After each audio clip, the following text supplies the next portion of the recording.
my internet has been down for 3 days.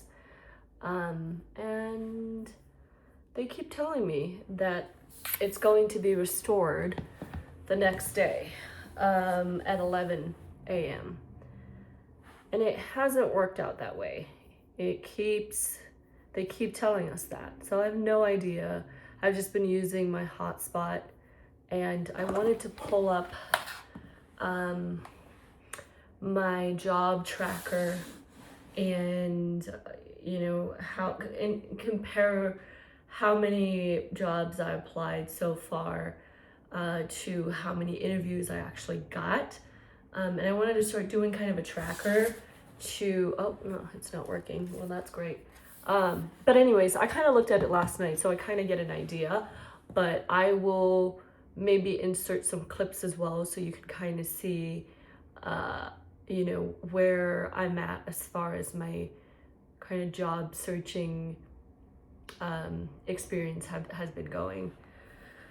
There's just gonna be another rant video. I don't know where to kind of go from here, because at first you try to stay positive and you're like, you do your research and try to figure out, okay, why is it that company will not respond to you at all or send you rejection emails even though you are overqualified for that position.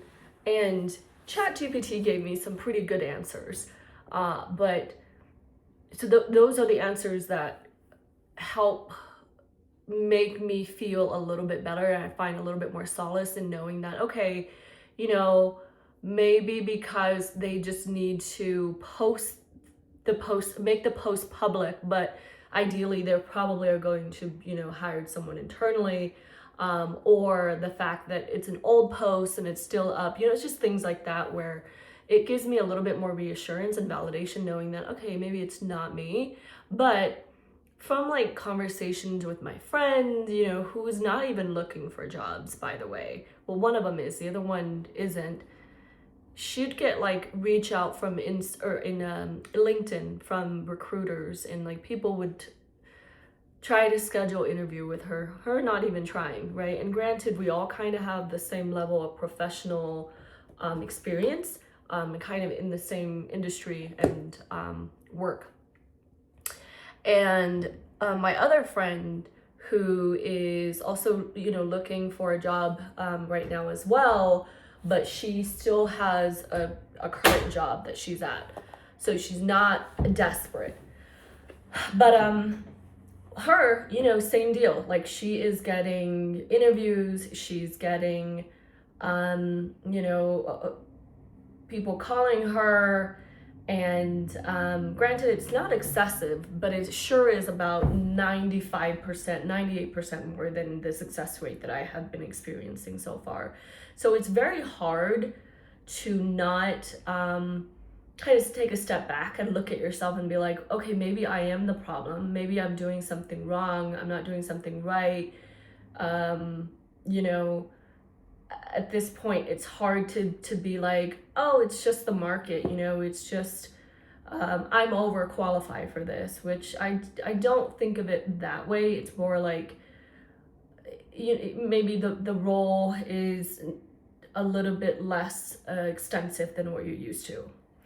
So it's very discouraging. It's very self-deprivating. Is that a word?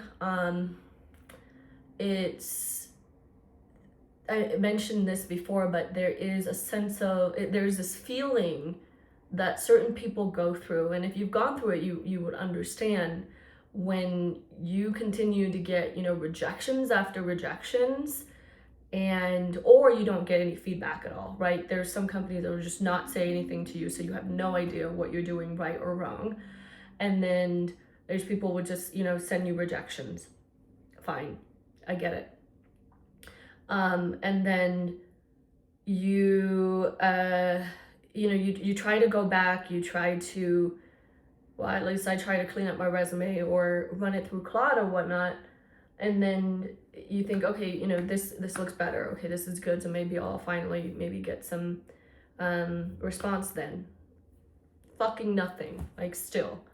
So I'm very close to the point where I'm like, okay, maybe it's me, and I just am not a strong candidate, and I'm not what people are looking for. And again, hard not to take it personal, right? When it's working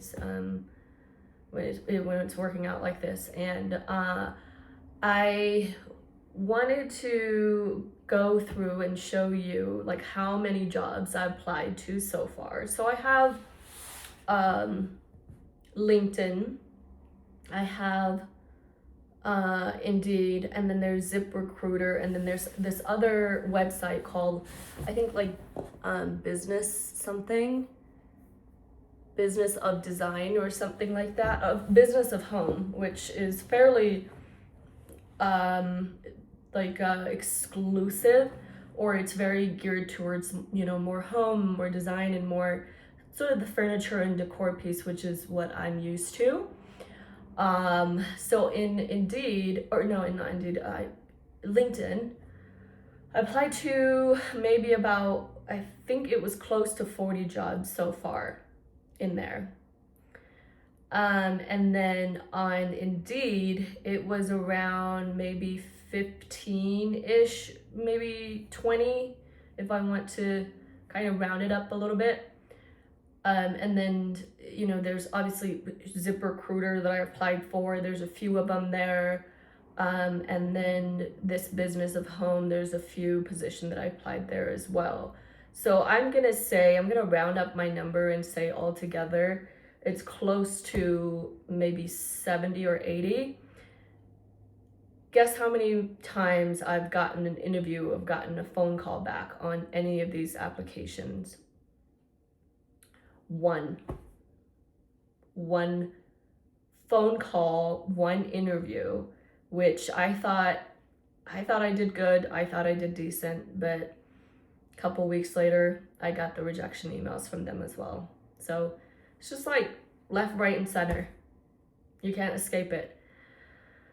And the rest, you either get, I think half of them, or maybe more than half, 80, 75%.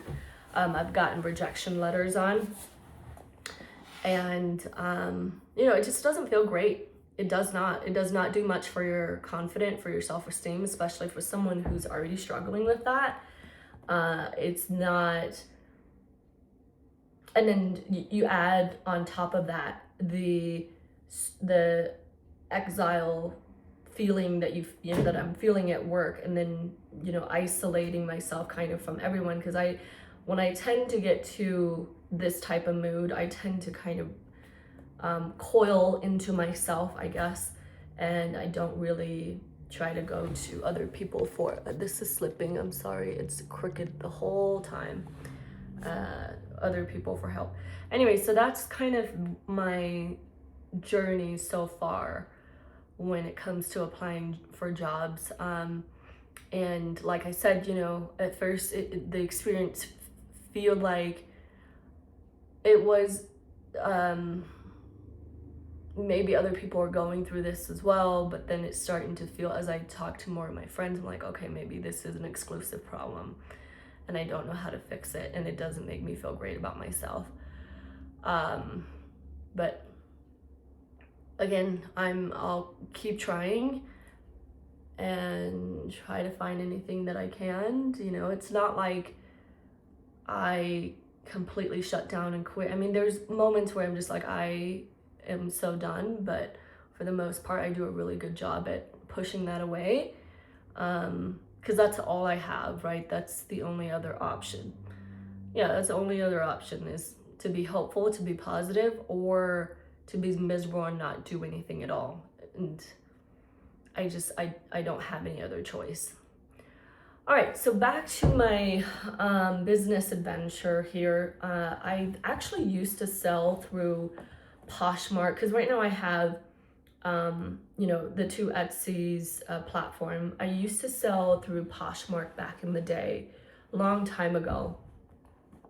And a lot of it was just kind of to get rid of some of my stuff, like some of the designer stuff that no longer served me, that I just felt like I didn't want to be superficial anymore.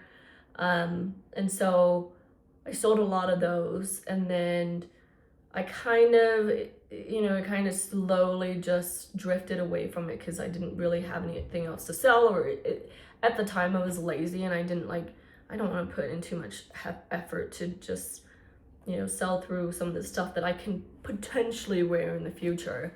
But that frame of thinking is no longer valid anymore. Like, I just want to get rid of everything.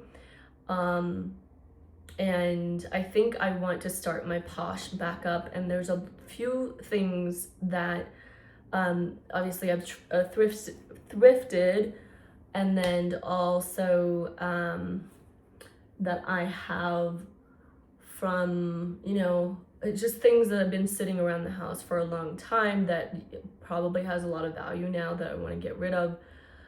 So I'm going to start that back up as well. So I'm really doing a lot. I'm really doing the most right now, which is part of the reason why I'm able to keep my sanity and stay positive. Is it's keeping me busy, and it's keeping me away from, thinking about the alternative, thinking about the worst, going into a dark space in my mind that doesn't serve me any good. So that's my saving grace, is that I have all these things that I am ambitious about, that I want to, try to pursue, that I'm putting all my effort and energy and commitment into this, hoping something that come out of it. I understand things are going to take time, and I'm patient, and I'm very aware of that. But at the same time, gotta feed myself, gotta find a job at least. If anybody wants me, I'll do anything at this point, really. But it's a very difficult journey for me. And again, regardless of what I'm going through now or what I'm about to go through potentially the next couple months or even until the end of the year, it's going to be a difficult road, and I know I'm going to experience a lot of ups and downs. But at the same time, I really can't see myself still working at this job that I'm leaving. Like, it's just, I'd rather go through this obstacle than to work at this company, and that says a lot. Okay, so going back to my shop, I just wanted to show a couple things that I was able to kind of dig up from my closet archive, I guess, and they're very, I think, relevant to today's style, and I think that, I can probably get rid of them and somebody else can really find good use to them, because they're actually really cute stuff. There's only 3, and they're all handbags. So I want to show that, but I also want to, I guess, just round up the conversation about job searching. I came along and found, well, I've been on Indeed, of course. I've been applying for jobs, but yesterday I was just kind of browsing, and then I come across this post that really just validated, or, sorry, I'm just fixing you, the frustration that I have been feeling when it comes to job posting, especially from companies that are reputable, companies that obviously are have a lot of money and have, a lot of gravitas behind them, right? And they're not willing to pay a certain, like, for a position that looks to be very high level, look to be not an entry level. There's a lot of responsibility that comes with it, lots of requirements. You have to have a bachelor degree or a master or whatever, right, that they wanted. But yet they're only willing to pay you a little bit above maybe minimum wage, or even if it maybe mid-tier, like around $50,000 to $60,000. And in this economy, you're not going to survive. And I'll kind of insert a clip here. I mean, as you could see, it's a job, from this prestigious university out here in Utah where I live. It's really between 2, right? There's BYU and there's University of Utah. University of Utah is, it's far more popular, and a lot more people tends to gravitate towards the U. And it's a little bit more liberal, I would say. The BYU is a little bit more religious and very much are attached to the church, to the LDS and the Mormon community. But the U of U, huge organization, right? And this particular post is a business manager, and they're only paying you this amount. I think it was like 50 or 60, and you've got all these responsibilities attached to it. And I'm just thinking to myself, it's like, for you to be of a huge organization, and for you to you as a university should understand how much students are paying to go to school, completing a bachelor, a master, or whatever the degree may be. That's a lot of money, especially in these days. It's very, very expensive to go to school. It's either you live or you go to school, or you might have to get like 10 jobs and then work that out somehow with your schooling. So it was very agitating for me to see that. I'm like, do you understand how expensive the world is right now? And the fact that people have gone to school and completed their degree and getting their bachelor and are still paying for student loan, are probably still in debt. My friend is still in debt. She's a pharmacist, but she still has school loans that she has to pay for. And you're gonna put someone in this position with this much responsibility, with this title, but yet you're only paying them this much? Like, it's so mind-boggling how some companies can be so greedy. It's one thing to like identify or to clarify what the position is about, and to kind of have the expectation of like, okay, we know this is an entry level, or we know this is mid-level, we know this is like high level, but that was not identified. And based off the requirements that you're looking from someone, it seems like a pretty, high level role. Anyways, that's just my rant for right now. I want to show the 3 bags that I have in archive, and then my internet is still working. So I guess, if the world ends, that's okay. Not like I have a lot going on anyway, so I guess whatever happens. Okay, so I have 3 bags here that I found that I'm like, I think someone's gonna find really good use of this. This is if you're familiar with the brand All Saints, it's a very good brand, more of like the higher end brand. I would maybe put it next to, oh my goodness, maybe like Coach. Obviously they have different aesthetic, but kind of in that price point, maybe a little bit more expensive. It's not as well known, but it is a really, it's a decent brand, very good quality stuff. So I was gifted this bag. It has like leather handle, and I'm gonna have to clean it out. It says All Saints right here, with some buckle with the All Saints branded. There is like, you can actually kind of adjust this a little bit too. It seems like I've never done it before, and make it shorter or make it longer. And it's just more like a slouchy, longer bag. And on the bottom, you've got some stud here to kind of help with the structure of the bag and protect the bottom of the bag for you as well. The inside, there is a zipper right here, and then you've got the All Saints tag.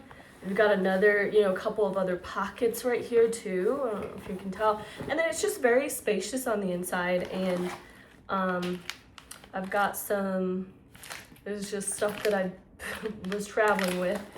But this is a really good traveling bag. Every time I travel, I do carry it with me, just because, again, very spacious on the inside, and I can actually fit a laptop, and it's sturdy enough and durable enough to hold the laptop, and it doesn't hurt my shoulder too much, because the leather is fairly soft. And then it also has a magnet right here, just to kind of keep it closed like that a little bit.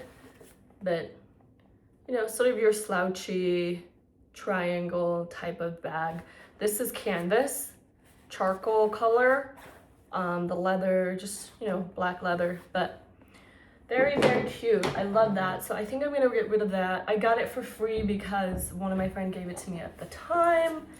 And I remember now who it was. And I appreciate her so much, but I am going to get rid of it because I really don't find a use for it anymore. Now, the next two bags are all Dooney and Bourke, and I know Dooney and Bourke is a very older brand, right? And it was popular back in, oh shoot, maybe in the 2000s. And you can really see the 2000 aesthetic, you know, played out throughout these two bags that I'm going to show you.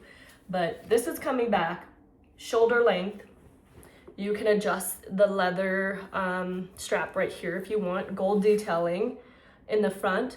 It says Dooney and Bourke 1975. And then, you know, this comes up, so it's a little key that you hook back in there to kind of secure the top. The inside's pretty spacious.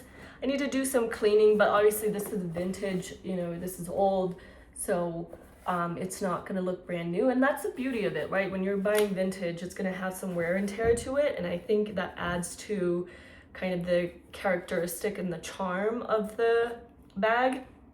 But very cute and really spacious too on the inside. And it has a couple pockets and then also a zipper in there as well. It has a little chain. What is this for? I don't know what this is for, but has that in there. My favorite is this one. I think this one is so adorable. Wait, did I mention the color? This is more grayish. I mean, your kind of typical Dooney and Bourke logos, right? And then this is more kind of grayish material. I do think it's canvas as well. I could be wrong. I think both of them are canvas. This one is so cute. It is the cutest bag that I've seen. Oh my gosh, it keeps slipping. I'm so sorry.